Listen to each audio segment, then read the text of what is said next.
오늘 성령 강림 주일에 우리에게 허락하신 말씀의 제목은 살아계신 성령이라는 제목으로 은혜를 나눕니다. 미국 오하이오주 신시내티에 위치한 빈야드 교회는 신비주의 떨림 현상으로 유명한 존 윈버가 세운 교회입니다. 그가 미국 ABC 방송국과 인터뷰하는데 처음 교회에 나갔을 때의 경험을 이야기했습니다. 전도를 받고 교회에 갔을 때 뭔가 드라마틱한 사건을 목격할 것이다 라는 기대가 있었지만 아무 일도 없었습니다. 기대와는 전혀 딴판이라 매우 실망스러웠습니다. 그래서 세 번째 맞이하는 주일날 예배 후에 교회 중직자에게 물었습니다. 그런 것들이 언제 일어납니까? 무슨 일이요? 여러 가지 일들이요. 어떤 일을 말합니까? 그러자 윈버가 대답합니다. 성경에서 일어나는 그런 일들 말이에요. 무슨 말입니까? 있잖아요. 보리떡 5개와 물고기 2마리로 5,000명을 먹게 하는 일이라든지, 안진뱅이를 일으켜 세운다든지, 눈먼 장님의 눈을 뜨게 하는 일들 말이요. 그때 교회의 중직자가 이렇게 대답해 줍니다. 그런 것 말이요. 미안합니다. 우리는 그런 일을 하지 않습니다. 물론 우리는 그것을 믿습니다. 그리고 그런 것에 관해 기도도 합니다. 그러나 그런 일을 하지 않습니다. 여러분, 무엇을 의미하는 말일까요? 성경 안에 그런 것이 있다는 사실을 믿기는 하지만 그런 기적을 기대하지 않는다는 것입니다. 기적을 믿는 교회이지만 행치 못하여 그걸 실행하지 못하여 점점 죽어가고 있는 식물교회의 모습이었던 것입니다. 믿기만 하는 것이 아니라 기적을 행할 수 있는 교회가 되어야 할 줄로 믿습니다. 행하지 못하면 사람들이 비웃습니다. 신앙의 비밀은 성령 충만에 달려 있습니다. 성령으로 충만한 신앙에는 날마다 살아나는 기적이 일어나게 되는 것입니다. 오늘은 성령 강림 주일입니다. 부활하신 예수님께서 승천하시며 제자들에게 분부하셨습니다. 예루살렘을 떠나지 말고 약속을 기다리며 성령을 받으라. 그래서 제자들은 다락방에 모여 성령을 받기 위하여 간절히 기도하였습니다. 드디어 기도를 시작한 지 열흘 만인 오순절 날 그들에게 성령이 임했습니다. 이날이 기독교 역사의 새로운 시작인 성령 강림절이라고 합니다. 제자들은 성령을 받았고 새 힘을 얻었고 새 능력을 받았고 새 인생을 살아가게 되었습니다. 우리 그리스도인들은 하나님의 영인 성령을 받아야 합니다. 영으로서 살아나는 역사가 일어나야 한다는 것입니다. 바울은 너희는 성령의 전이라 이렇게 강력히 선포했습니다. 머리 대신 예수님이 몸된 교회이듯이 사람은 성령이 거하는 성령의 전이 되어야 합니다. 13절에 말씀합니다. 너희가 육신대로 살면 반드시 죽을 것이로되 영으로서 몸의 행실을 죽이면 살리니.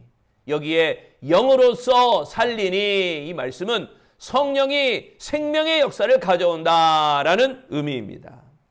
성령의 충만함을 힘입을 때 살아나는 역사가 있게 됩니다. 기적이 일어나게 되는 것입니다. 그렇다면 살아계신 성령의 역사가 나타나는 이유는 무엇인가? 첫째, 성령의 인도를 받기 때문인 것입니다. 대도, 조세영과 탈옥범, 신창원 등 이런 이들을 변호하여 유명해진 엄상익 변호사가 있습니다. 평택에서 태어난 그는 경기중학교, 경기고등학교와 고려대 법대를 거쳐서 변호사가 되었습니다. 어느 날 퇴근길에 핸들을 잡은 손이 감각이 이상했습니다. 2주가 지나니 발가락까지 마비되는 등 전신의 말초 신경이 파괴되는 아주 특이한 병에 걸린 것입니다. 엄상익 변호사는 산다는 것이 허망했습니다. 그러나 그의 아내는 포기하지 않고 밤늦은 시각까지 병상에서 하나님께 간절히 기도했습니다. 엄상희 변호사도 기도하는 그의 아내를 보면서 하나님을 찾기 시작하며 이렇게 기도하였습니다. 하나님, 저같이 계산적이고 이기적인 사람이 하나님을 믿게 해주세요. 제가 믿는다면 다른 사람들에게 좋은 증거가 될 것입니다. 그러니 하나님, 저를 죽게 하시면 하나님이 손해이십니다. 그러니 제발 살려주세요. 엄상익 변호사는 간절하고도 적극적으로 하나님께 매달렸습니다. 마침내 하나님께서 오랜 투병 끝에 이 엄상익 변호사의 병을 고쳐주셨습니다. 발가락부터 마비가 풀리더니 온전한 몸으로 회복시켜 주신 것입니다. 그때부터 엄상익 변호사는 새 사람이 되었습니다. 그는 매사를 하나님께 의논하며 계획하고 진행하였습니다. 엄 변호사는 아픈 사람을 찾아가 기도해 주었고 돈이 없고 힘이 없는 약한 사람들을 위해서 변호해 주었습니다. 삶의 소중함을 비로소 깨닫게 되어진 것입니다. 성령이 이 엄상익 변호사를 인도하심으로 의미 있는 일들을 하게 하셨습니다. 죽어가는 이들을 살리는 역사를 일으키게 하신 것입니다. 본문 14절을 보면요. 무릇 하나님의 영으로 인도함을 받는 사람은 곧 하나님의 아들이라. 하나님께서 성령을 보내신 이유는 우리의 삶을 인도하며 우리의 삶을 도와주시기 위해서입니다. 이것이 바로 성령이 오신 목적이고 성령을 이 땅에 보내신 이유인 것입니다. 따라서 우리 그리스도인은 반드시 성령의 기준을 두고 반드시 성령의 인도를 받으며 살아가야 할 줄로 믿습니다. 바울은 평생을 선교사로 헌신한 기독교 역사상 가장 뛰어난 선교사입니다. 1차 여행, 2차 여행, 3차 여행, 이 여행이 그냥 구경하는 여행이 아니라 전도 여행이었습니다. 가는 곳마다 복음 전하여 교회를 세우고 그렇게 하기를 여러 차례 소아시아의 험한 길, 비탈길을 거니며 곳곳마다 마을마다 사람마다 복음을 전하였습니다. 바울은 오직 성령의 인도를 받아 성령이 이끄시는 대로 한 사람 한 사람씩 붙잡고 예수를 전하고 십자가를 전하고 부활을 전하였습니다. 내 힘이 아니라 성령의 인도하심으로 전하였기에 성령의 역사가 일어난 줄로 믿습니다. 두 번째, 살아계신 성령의 역사가 나타나는 이유는 성령의 능력을 받기 때문입니다. 인도의 선교의 아버지라 불리는 윌리엄 캐리. 윌리엄 캐리는 구두 수성공이었습니다. 그는 꿈도 소망도 없이 살아가다가 예수를 믿게 되었습니다. 예수 믿은 후 다이너마이트 같은 강력한 성령의 인도하심으로 그의 인생관이 달라졌고 그의 가치관이 달라졌습니다. 이제 꿈이 없던 사람이 꿈을 가진 사람이 되었고 그런 윌리엄 캐리는 구두수선 가게의 자기 자리 앞에 3개의 지도를 펼쳐놓고 3가지 표어를 붙여놓고 하루하루를 새롭게 시작하였다고 합니다. 그 3가지 비전, 그 3가지 꿈이 무엇이냐? 큰 비전을 가져라. 큰 기도를 하라. 큰 기대를 걸라. 매일매일 순간순간마다 이렇게 고백하며 부르짖었습니다. 남의 수선가게, 남의 구두 수선가게 자기 가게도 아니고 거기에서 일하는 직원입니다. 그런 사람이 꿈을 가져봤자 구두 수선가게 하나 겨우 차리는 정도, 그 정도 아니겠습니까? 그러나 그런 생각할 수도 있지만 이 윌리엄 캐리는 세계 지도를 품에 놓고 당시 아무도 가지 않던 외국에, 아무도 발 디디지 않던 외국에 내가 선교사로 가겠다 자원하였던 것입니다. 그러자 그의 주위에 있던 사람들이 그를 모두 비웃었습니다. 후원자도 없었습니다. 심지어 그의 아내도 반대했습니다. 그런데도 윌리엄 캐리는 인도로 뛰어들었습니다. 하나님의 역사는 사람의 능력이나 사람의 힘으로 되는 것이 아닙니다.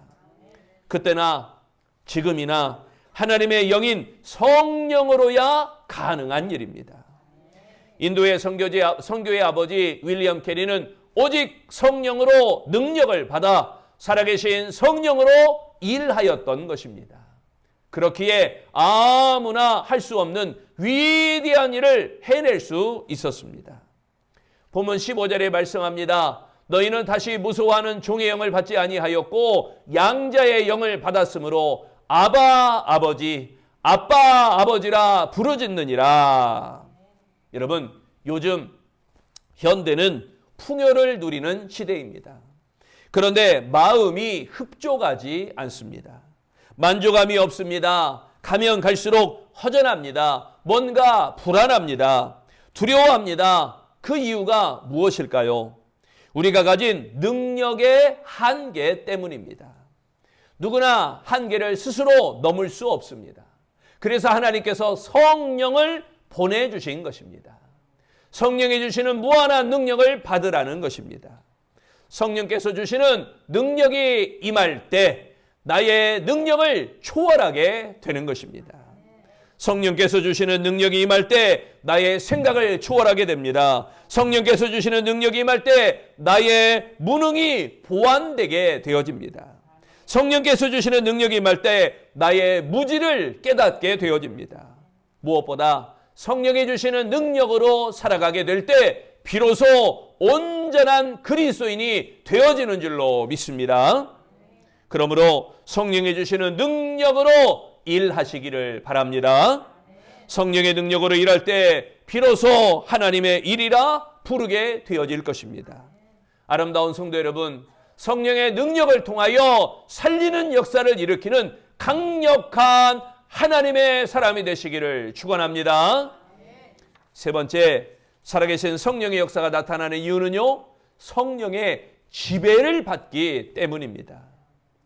미국 인디애나주 트레이시 베일리는 고등학교 다닐 때 레슬링 선수, 그것도 팀의 주장이었습니다. 부모와 함께 교회를 다녔지만 잘못된 친구들과 어울리며 파괴적인 성품으로 바뀌어 버렸습니다.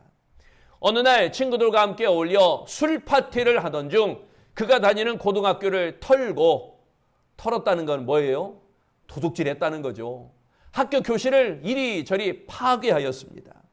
법원은 그에게 5년이라고 하는 징역형을, 아주 중형을 선고했습니다. 베일리는 흉악범들과 살인자들 틈에서 교도소 생활을 하였습니다. 어느 날 거울에 비친 자기 모습을 보고 회개하기 시작했습니다. 무릎을 꿇고 하나님께 기도했습니다. 그가 눈물을 흘리며 기도할 때 간수가 다가와 그 간수가 함께 기도해 주었습니다. 그 순간 성령의 불이 이 베일리에게 임하였던 것입니다. 교도소 성경 공부반에서 성경을 체계적으로 배웠습니다. 출소를 한 후에는 다시 학교에 다녔고 대학에서 교육학을 전공하고 교사가 되기로 결심했습니다. 자신의 지은 죄를 회개하고 학교와 사회에 빚진 것을 갚아야겠다라고 마음 먹은 것입니다. 1993년 4월 베일리는 클린턴 대통령의 초청으로 백악관에서 개최된 특별 행사에 참석하게 됩니다. 그 해에 1993년 그 해에 가장 모범적인 교사로서 대통령 표창을 받게 되어진 것입니다. 여러분, 성령의 지배를 받고 살았기에 삶이 변화된 것입니다. 영으로서 다시 살아나게 되어진 그 아름다운 모습 아니겠습니까? 본문 13절을 보면요, 육신대로 살면 반드시 죽을 것이로되 영으로서 몸의 행실을 죽이면 살리니. 무당은 귀신의 지배를 받고 귀신에 사로잡혀 사는 자가 무당입니다.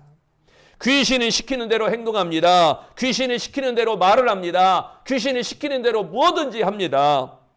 출주정뱅이는 술의 지배를 받습니다. 술만 찾습니다. 술이라면은 이것저것 가리지 않고 험한 일도 마다하지 않습니다. 술에 의해서 좌지우지됩니다. 몸을 가두지 못하고 온갖 추태를 부림에도 불구하고 술을 벗어나지 못합니다. 그러나 성령이 충만하면 성령께서 지배하며 다스리십니다. 우리 그리스도인은 성령의 인도를 받아야 할 줄로 믿습니다. 그러나 인도함 받는 것만으로는 부족합니다. 내가 성령의 인도를 받는다, 그것으로 만족하면 안 됩니다. 성령의 지배를 통하여 성령의 다스리심을 받으시기 바랍니다. 그래서 성령에 이끌려 살아가며 성령의 시키는 대로 일하며 그래야 성령의 역사하는 대로 순종하며 살아가야 됩니다. 그래야 분명한 그리스도인이 되는 것입니다. 성령의 역사를 인하여 하나님을 향한 그 믿음이 반드시 회복되는 우리 아름다운 성도 되시기를 축원합니다. 1982년 노벨 문학상 수상자 가브리엘 마르케스, 그가 써낸 100년 동안의 고독이라고 하는 소설책이 있습니다. 어느 마을에 회개한 전염병이 돌았습니다. 그 전염병은 바로 건망증이었습니다. 이 병이 확산하자 마을 사람들은 점차 기억을 잃어버리게 됩니다. 심지어 젊은이들까지 건망증을 앓게 되었습니다. 일상용품의 이름을 다 잊어버려요. 아내의 이름도 자식들의 이름도 가까운 사람의 이름까지 모두 잃어버리는 흉악한 병들에 걸린 것입니다. 병에 걸리지 않은 젊은이들은 필사적으로 모든 사물에 이름을 붙여 피해를 줄이려고 애를 씁니다. 이것은 탁자입니다. 이것은 자동차입니다. 이것은 컵입니다. 이것은 물건입니다 하면서 등등 물건마다 이름을 붙였습니다. 그리고 마을 입구에는 2개의 간판을 달았습니다. 이 마을의 이름은 마칸도입니다. 또 다른 간판에는 하나님은 존재하십니다. 이렇게 크게 써놓았다고 합니다. 가장 위협적인 건망증은 하나님이 존재하신다는 사실을 잊어버리는 것이기 때문인 것입니다. 더 이상 하나님을 망각해서는 안 될 것입니다. 사랑하는 성도 여러분, 하나님은 영으로서 우리를 변화시킵니다. 영으로서 우리를 살리십니다. 그러므로 더 이상 예전에 죄인된 우리의 영이 아니라는 사실입니다. 영으로서 살아나면 보는 눈이 달라집니다. 영으로서 살아나면 말하는 입이 달라집니다. 영으로서 살아나면 보는 눈빛이 달라집니다. 영으로서 살아나면 내 모습 전체가 달라집니다. 영으로서 살아나면 나만큼 행복한 사람이 없음을 깨닫게 되어집니다. 살아계신 성령으로 말미암아 그 영으로 살아나는 아름다운 성도 되시기를 축원합니다. 사랑하는 성도 여러분, 살아계신 성령의 인도를 받으시기 바랍니다. 살아계신 성령의 능력을 받으시기 바랍니다. 살아계신 성령의 지배를 받으시기 바랍니다. 살아계신 성령의 능력으로 날마다 기적을 이루는 우리 아름다운 성도들이 되시기를 축원합니다. 기도하겠습니다. 성령의 능력으로 우리를 여기까지 인도하시는 주님, 하나님의 성령의 영이 우리에게도 온전히 임하되 충만하게 임하게 하여 주시옵소서. 하나님의 영으로 살아나는 영이 되기를 소망합니다. 하나님의 영으로 우리를 변화시켜 주시옵소서. 하나님의 영으로 우리를 살리며 하나님의 영으로 우리의 눈이 달라지고 하나님의 영으로 우리의 입이 달라지고 하나님의 눈으로 우리의 모든 삶이 달라지도록 내 모습 전체가 달라지는 하나님의 사람 되어지도록 축복하여 주시옵소서. 반드시 살아계신 성령으로 말미암아 성령의 인도를 받고 성령의 능력을 받고 성령의 지배를 받는 우리 아름다운 모든 성도들이 되어 날마다 우리의 삶 가운데 살아나는 기적의 역사가, 살리는 기적의 역사가, 삶을 베푸는 기적의 사람들이 되도록 축복하여 주시옵소서. 아름다운 교회가 하나님의 성령으로 뜨거워지며 아름다운 교회가 하나님의 성령으로 변화되어지며 아름다운 교회가 하나님의 성령으로 부흥되어지기를 예수님의 이름으로 기도합니다. 아멘.